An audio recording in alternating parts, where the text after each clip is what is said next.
6:01 de la tarde y ya está nuestro primer invitado conectado que también le podemos seguir haciendo preguntas sobre este tema y sobre otros, sobre todo de lo que ha acontecido políticamente en Panamá. Ya está con nosotros el abogado Alfonso Fraguera. Buenas tardes, ¿cómo se encuentra? Bien, gracias, muy amable por esta oportunidad que me brindan de poder compartir con la fina audiencia que lo sigue. Y bueno, aquí estamos, definitivamente para absolver cualquier tipo de duda que tengan. Pero antes vamos a presentarlo porque ahora tenemos una presentación para los especialistas que llegan aquí, así. Opa. Ya venimos. ¿Cómo no? Con ustedes, el especialista. Tiene esta fanfarria ahora aquí en 5 a las 5. Wow. Nuevamente aquí Ya así. veo, muchas gracias. Pero Alfonso, espérate, Alfonso, eso no es así de fácil y que te van a poner la fan, no, tienes que bailarla. Tú tienes que sí, bailarla, bueno, aquí no papá, puedo sí. Aquí no puedo bailarlo. ¿Eh? Oye, bienvenido, Alfonso, bienvenido a 5 a las Muchas 5. gracias. Oye, Señora, estábamos hablando del tema minero, no sé si queremos continuar con eso, Melissa Nicole. si ustedes tienen algunas preguntas para el señor Alfonso sobre el tema minero. Bueno, yo sí, una bien sencilla y básica. Alfonso, ¿qué opina del contrato minero? Mira, Eric, yo primero que todo quiero agradecerle la oportunidad que me brindan ustedes de poder compartir con la fina audiencia, como dije antes del bumper de entrada.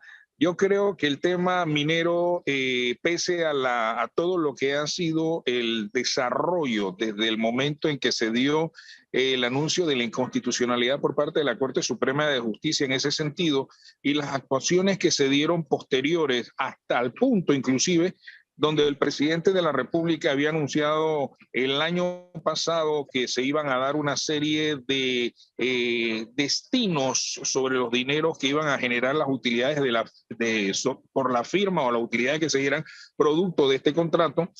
Vimos a lo largo de todo este tiempo la situación que pues al final no se logró cristalizar, se generó todo este gran debate a nivel nacional y finalmente sale el gobierno nacional con un documento que es producto del supuesto consenso con la empresa. Yo en lo personal y en reiteradas ocasiones he sostenido que frente a un tema como este tan delicado, donde pues definitivamente estamos hablando de los valores y bienes del Estado a través de estos recursos minerales no renovables, definitivamente pienso que esto debe ser producto de una gran consulta popular. No podemos prácticamente extender a un periodo de 40 años, o sea, 20 años prorrogables a un periodo de 40 años, donde al final pues las condiciones prácticamente resultan ser una camisa de fuerza para el pueblo panameño y donde nosotros estamos comprometiendo el futuro de futuras generaciones. Situaciones como esta definitivamente no pueden ser debatidas en un análisis o una consulta no vinculante que es la que ha generado el gobierno nacional en el sentido de pretender que en 30 días, luego de haberse hecho las publicaciones de rigor, la población va a tener la oportunidad de analizar un documento de 35 páginas y que sumado a ello tiene o viene acompañado de una serie de, digamos, terminologías o términos muy técnicos que la población, el común de los ciudadanos desconoce. Razón por la cual yo creo que frente a situaciones como esta es un momento oportuno para que la Asamblea haga su rol y que evidentemente el gobierno, aunque estemos ya prácticamente en medio de un torneo electoral en puerta, demuestre que realmente le preocupa el país. Y la mejor forma de preocupar la situación del país es en ese sentido, haciendo una consulta popular y que el pueblo, luego de una gran campaña, pueda tener conocimiento a través de un referéndum y que sea producto del referéndum que decida la suerte de este contrato y de la negociación con esta empresa o con futuras empresas. Pero Alfonso, buenas tardes, gusto en verte y oírte. Gracias, ¿cómo estás tú? Lo que ocurre es que si Panamá trilla por ese camino, de que cada vez que viene una inversión de esa magnitud, hay que ir a un referéndum, aquí no entra $1 de inversión extranjera. Eso, sin lugar a dudas, es uno de los aspectos que la gente menciona. Pero, Edwin, tenemos que estar claros en una realidad. La situación que se ha dado con el tema minero ha generado un profundo malestar ciudadano por la forma en que se han dado. Entonces, sacar prácticamente un conejo del sombrero y decirle esta es la solución y nos van a dar todos estos beneficios. Aquí no se ha hecho primero que todo un análisis ni se ha podido determinar cuánto es lo que ha pagado o cuánto ha dejado de percibir el pueblo panameño a través de los otros minerales que han sido extraídos de las mineras. Así que al final prácticamente estamos solapando que las actuaciones que se dieron previamente estamos tratando de legitimarlas. Pero Así ¿de que, dónde, Alfonso, de dónde hemos sacado nosotros los panameños, y me incluyo, que no sabemos cuánto oro y cuánto molibdeno se ha sacado de allí? O sea, esa información ¿de dónde sale? bueno, esa es la gran interrogante. Yo siento que al final mucho ha salido en los medios de comunicación que se han sacado, ¿qué te digo? Pero Otros Alfonso, minerales. Sí, Alfonso, sabemos los panameños, digo, yo sí lo sé, porque yo estaba allí, que en el proyecto de mina hay una oficina de aduanas, hay una oficina de dirección de minas del Ministerio de Comercio, hay una oficina de migración, si no recuerdo, pero de aduanas, por ejemplo, todo lo que sale por ese puerto hay un funcionario de aduanas. la gran pregunta es, ¿ellos pueden certificar que solamente se ha sacado cobre? Nuevamente, por supuesto que la responsabilidad de ellos, como funcionarios que son, es decir, mira, es que sacaron cobre y además sacaron oro y sacaron molibdeno. Precisamente. El contrato que se ha suscrito o que se suscribió previamente, que en el año 2017 fue anunciado por la Corte como un contrato que evidentemente enmarcaba dentro de una inconstitucionalidad, reflejaba que se habían sacado otros minerales y que obviamente esos minerales no fueron o entregados al pueblo panameño, al gobierno nacional, para que a su vez pudiese ser de una manera u otra vendidos, sino que simple y llanamente lo que se hizo en su momento fue desconocer y todo lo que se sacaba de las mineras o de la minería específicamente se marcaba como que fuera cobre o simple y llanamente no era reportado. Yo creo que situaciones como esta tenemos que establecerlas. Alfonso, Lamento decirte que no es así, Alfonso. No es así, pero bueno, esa es la matriz de opinión que se ha vendido. Este tema tú, no solamente como abogado, sino como periodista que has sido, sabes que a veces se montan matrices de opinión y yo me quedo sorprendido. Yo, pero espérate, que como yo sí hice la tarea a tiempo, Alfonso, he estado en ese proyecto no sé cuántas veces para entenderlo todo y luego cogí un avión y me fui a Chile para entender cómo es el asunto de la minería.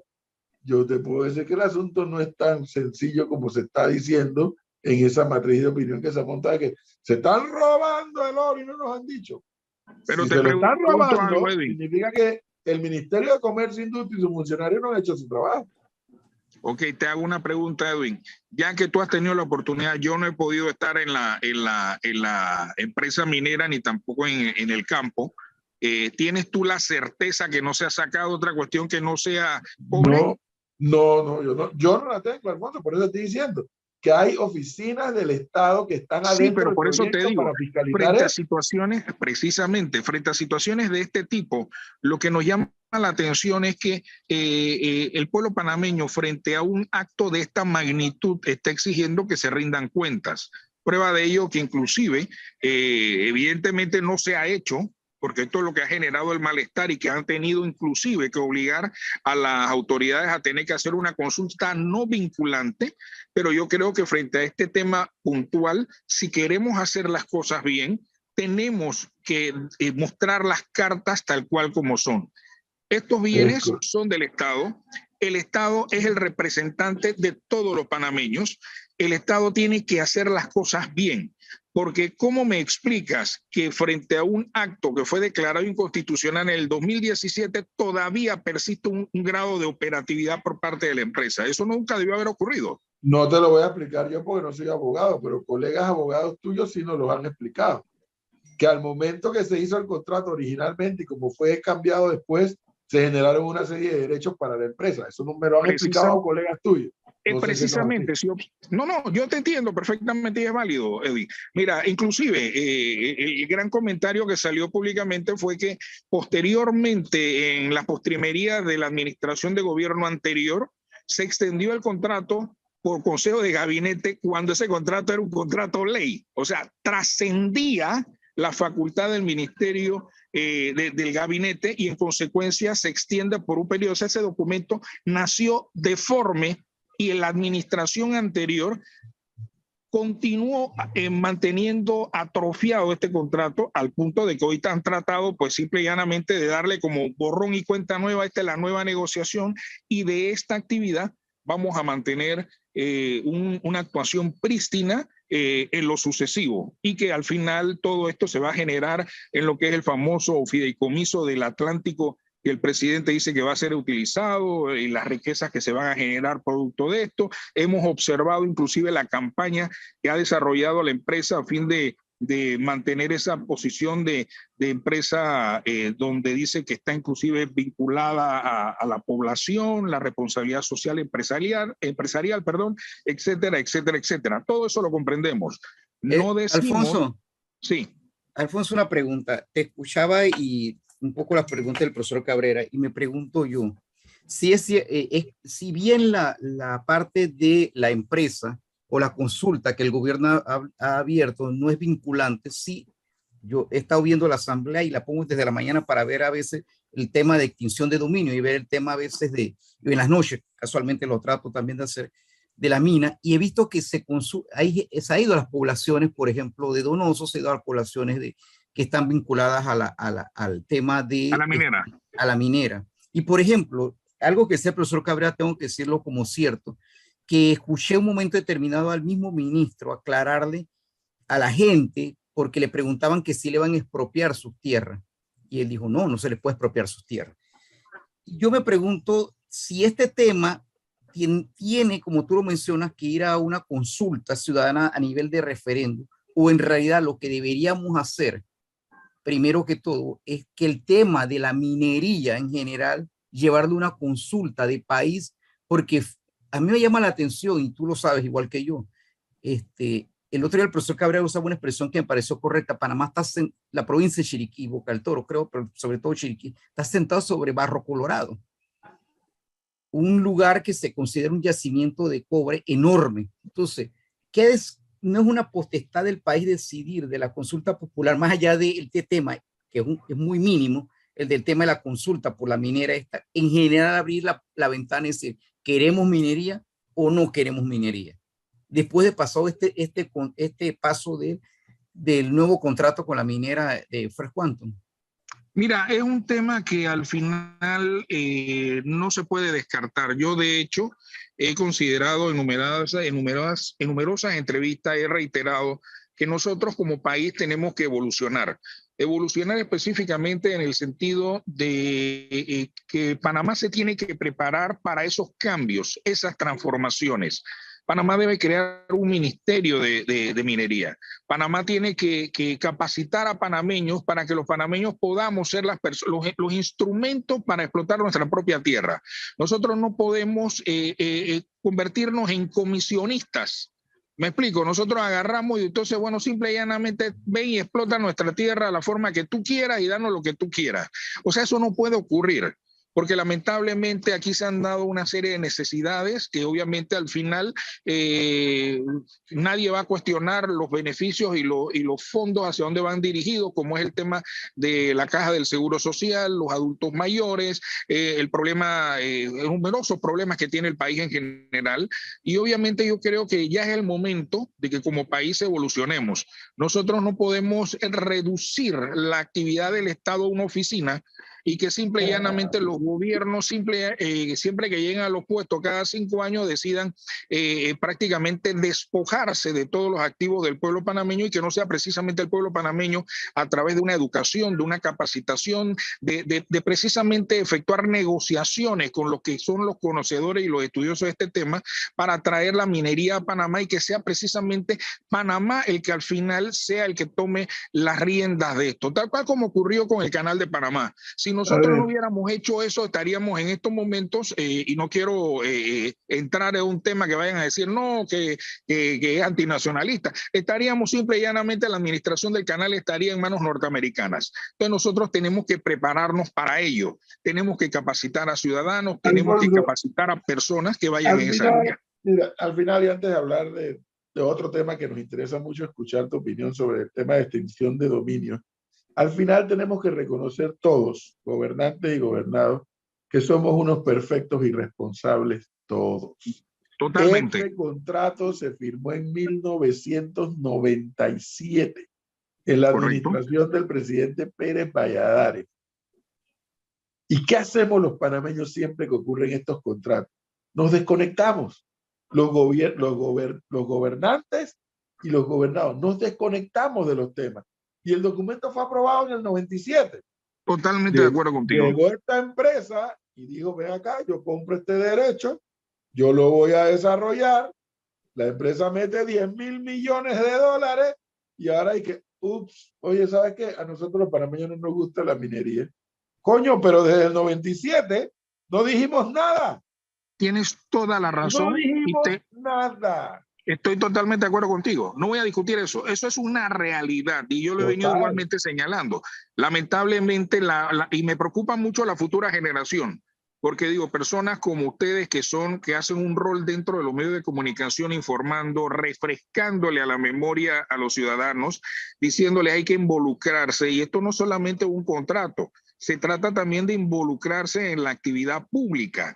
Tenemos que tener ese grado de pertenencia, de preocuparnos, de supervisar, de vincularnos al quehacer nacional. Pero definitivamente hay situaciones donde la gente simplemente no se siente que forman parte ni que tampoco eso les beneficia. Y esa es la situación, Alfonso, que realmente se ha dado, no solamente en ese caso en particular, sino también en otros temas. Alfonso, mira, fíjate, yo para cerrar en esa parte lo que decía el profesor Cabrera, el tema de la minera, de verdad que algo que me golpea la cabeza constantemente cuando escucho todo este tema de comentarios, en general, no tuyo, en general, es que yo recuerdo que hacía menos de un año se había aprobado en la asamblea con un golpe de mano el contrato de Panama Ports. Y yo, la verdad que lo que dice el profesor, nadie hizo tanto alboroto ni le metió tanta leña a esa hoguera para que la gente entendiera que ahí sí nos están robando miles y miles de plata.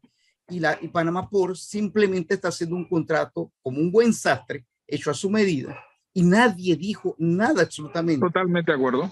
Sin embargo, vuelvo y te digo, a mí no me paga un real la minera, no tengo ni por qué defenderlo, pero lo que sí me llama la atención es cómo se creó un cisma en torno a la minera. Sin embargo, básicamente aquí se ha impedido que a mí el otro día hablaba con una sobrina aquí y familiares que son tan vinculados al tema portuario, y me decía, es que cómo es posible que aquí no se pueda abrir más puertos.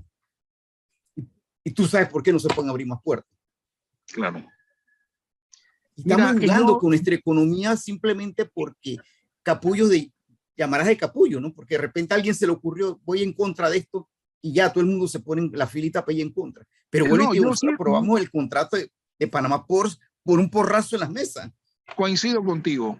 Mira, el problema aquí que tenemos, Jorge, es que yo siento que la generación actual y la que viene, quizás no, como le señalaba a Edwin, no tiene ese compromiso. Y nosotros necesitamos como ciudadanos tener un compromiso. Y todo esto surge en el seno familiar, esto no surge en los medios de comunicación. Los medios de comunicación son instrumentos para informar, para dar a conocer, para educar, y obviamente la población, el seno familiar, en la familia surgen este tipo de situaciones.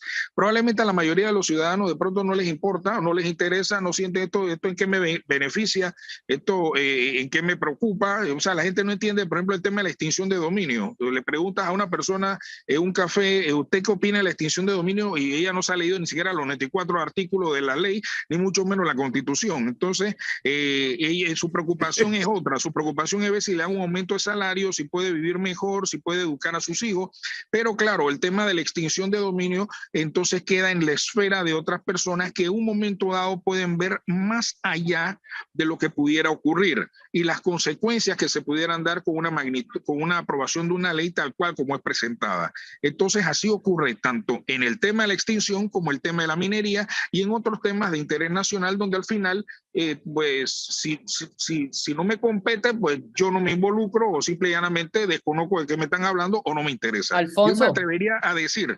inclusive, y esto Leonardo también te lo comparto, de que si hicieras una encuesta y le preguntas a personas si saben o han leído el tema de la minería, probablemente te dicen, bueno, de referencia, y eso sería la realidad.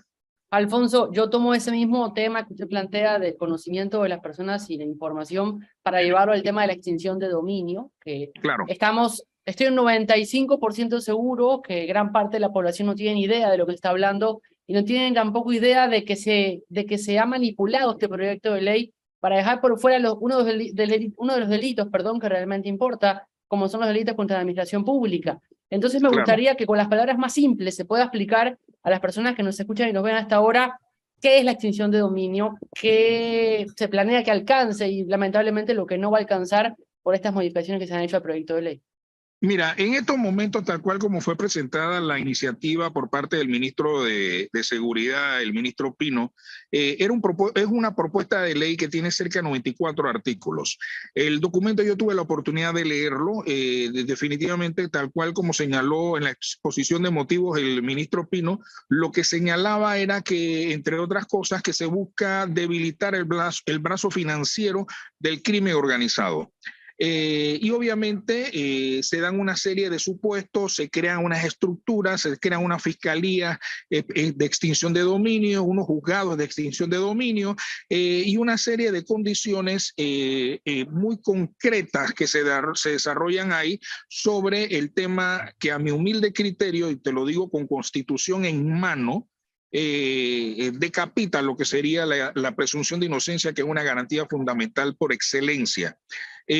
Tal cual como aparece y tal cual como se ha señalado, yo soy del criterio que el tema de la corrupción o delitos contra la administración pública se tiene que incorporar dentro de esta propuesta. Lo que sí considero también es que se debe dar una adecuación a la forma como aparece redactado el documento, porque tú no puedes irte en contra de la Constitución cuando la ley señala específicamente que se presume inocente salvo que sea declarado culpable por un juzgado. Entonces, ¿qué ocurre? Si una persona le inician y dicen, no, resulta que el carro que tú tienes lo obtuviste producto del crimen organizado, la presunción, tal cual como aparece en ese documento redactado, lo que traería consigo es precisamente que se inicie todo un proceso que podría alcanzar inclusive a tus herederos en un momento dado. Y son situaciones que yo creo, con mucho respeto, y lo he reiterado en numerosas ocasiones, se tiene que respetar. Se tiene que respetar la Constitución, se tiene que respetar los principios constitucionales y garantías, porque esto es un país democrático. No podemos utilizar este mecanismo como un instrumento de persecución política que lo que podría traer consigo, y sabiendo en esta incipiente democracia que nosotros tenemos, que mañana llega alguien al poder y de pronto no logras comulgar con su forma de administrar la cosa pública y de pronto te tiran a los fiscales a corretearte, a arrodillarte, a despojarte de tus bienes que lo compraste con mucho sacrificio y que obviamente tú puedes demostrar, ven acá, yo trabajé en tal canal, hice tal cuestión, estos son mis ingresos y puedes justificar tus bienes. Pero en la forma en que aparece el documento, prácticamente podría reducirlo o simplificar el contenido de esta disposición a que se presume culpable y tú tienes que probar que eres inocente. Y eso no lo podemos tolerar ni lo podemos aceptar. Y lo que le digo siempre a las personas cuando hay comentarios, porque inclusive un día me dijo una persona que había que probar las facturas. Y le digo, no se trata de eso.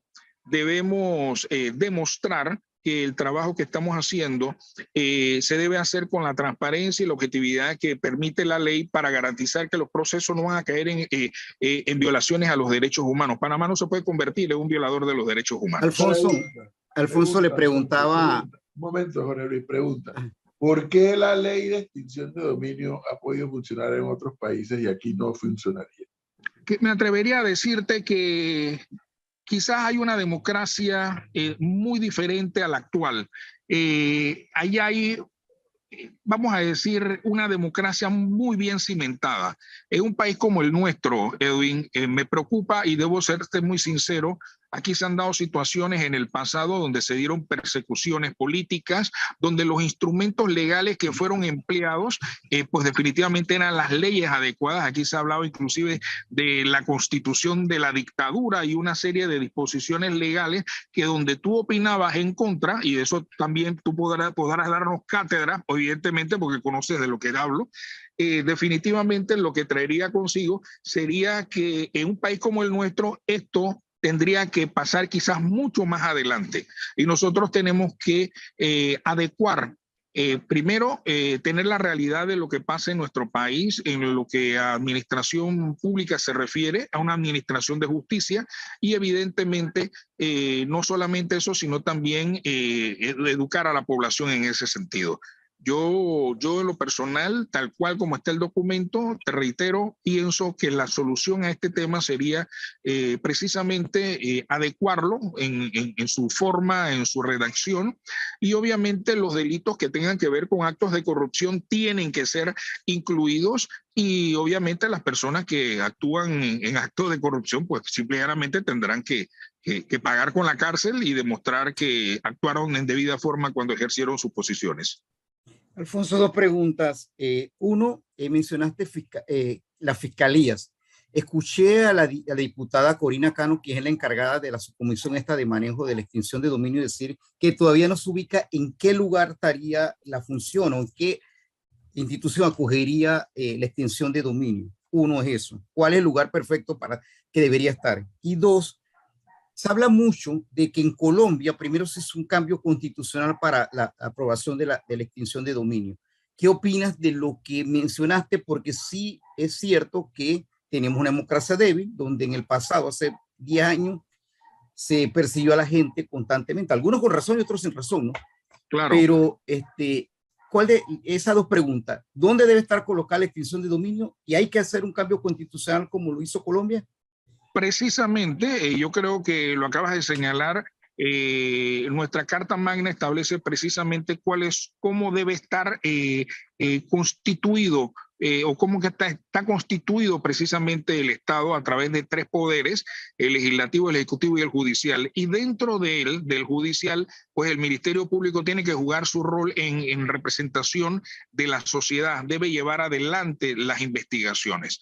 Mi humilde criterio es que definitivamente tendría que caer en manos del Procurador General de la Nación, pero tal cual como aparece la norma, deja entrever que sería quizás un procurador paralelo.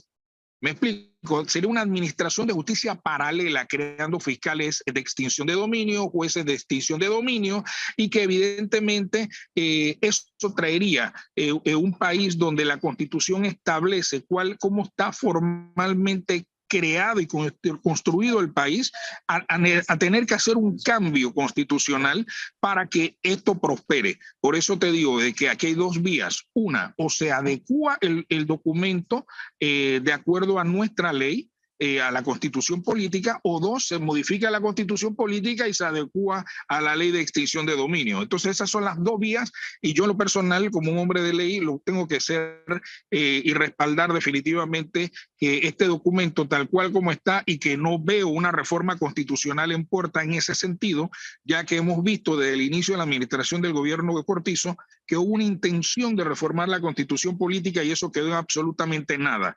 Así que de hacer todo este trabajo para reformar la Constitución política de acuerdo a la forma en que la Constitución lo señala, veo muy poco probable que se reforme la Constitución para aprobar una ley. Así que el camino sería modificar la ley y adecuarla a la Constitución de nuestro país actualmente vigente. Señor Alfonso, Melissa. muchísimas gracias por haber estado con nosotros esta tarde y por habernos explicado todo lo que no sabíamos aquí en 5 a las 5. Al contrario, fue un verdadero placer estar con ustedes y gracias por haberme invitado. Un fuerte abrazo y saludos para todos. Nos vemos, que le vaya Bye, bye. bien. Éxitos. Gracias igual.